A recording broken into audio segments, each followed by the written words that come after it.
మార్చి నెల 16వ తారీఖు నుండి 31వ తారీఖు వరకు పుట్టినటువంటి వారందరిగా ముందస్తుగా జన్మదిన శుభాకాంక్షలు.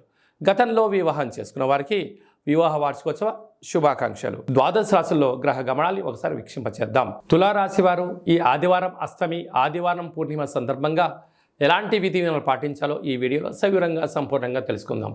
తులారాశిలో ఏ నక్షత్రాలు వస్తాయనగా చిత్తా నక్షత్రంలోని 3వ పాదం, 4వ పాదం, స్వాతి నక్షత్రంలోని 4 పాదాలు, విశాఖ నక్షత్రంలోని 1, 2, 3 పాదం కలిపితే తులారాశి. చాలామందికి పుట్టినటువంటి కాల సమయంలో డేటా ఆఫ్ బర్త్లో లేనటువంటి కారణం వలన పేరు యొక్క మొదటి అక్షరాన్ని అనుసరిస్తూ ఆ రాశిని తెలుసుకునే ప్రయత్నం చేద్దాం. రా, రి, శ్రీ, రు, రే, రో, తా, తి, తు, తే అక్షరాల వారందరూ కూడా తులారాశి జాతకులే. తులారాశి యొక్క అధిపతి శుక్రుడు.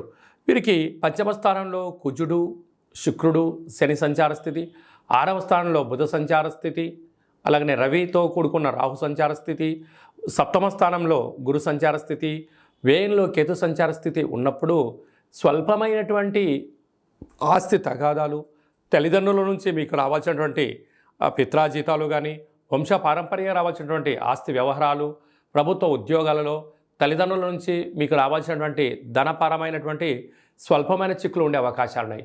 ఇలాంటి కాల సమయంలో వృత్తులలో, ఉద్యోగాల్లో స్వయం నిర్ణయం, స్వయం పరిపాలన చేస్తున్న కార్యక్రమాల్లో అనేక రకాల ఆటంకాలు ఉండినను మౌనంగా ఉండండి.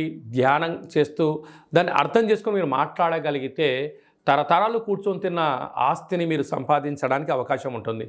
తొందరపడి నిర్ణయాలు తీసుకున్నారా, బంధుత్వాలు పోగొట్టుకోవడం, మానవ సంబంధాలు, ఆర్థిక సంబంధాల్లో అనుకోవడమే, మిమ్మల్ని మీ తల్లిదండ్రులే, మీ పిల్లలే, మీ వారసులే మీరు తినాల్సిన ధనాన్ని తినకుండా మిమ్మల్ని దూరం చేసే శత్రువులు పొంచి ఉన్నారు. తస్మాత్ జాగ్రత్త. కనుక సాఫ్ట్వేర్ ఉద్యోగస్తులు, హార్డ్వేర్ వాళ్ళు, స్వయం వృత్తులు, సేవా రంగాలు, గృహ భవన నిర్మాణ కార్యక్రమాలు ఆచరింపజేసేవారు ఎంతో ఓపిక, పట్టుదల అవసరం. కనుక ఈ ఆదివారం అష్టమి, ఆదివారం పూర్ణిమ సందర్భంగా రురు కాళభైరవ స్వామి యొక్క పూజ, కూష్మాండ దీపము, సౌభాగ్య ముడుపు మీకు అదృష్టానికి, ఐశ్వర్యానికి స్వాగతం పలుకుతుందని చెప్పి గమనించాలి.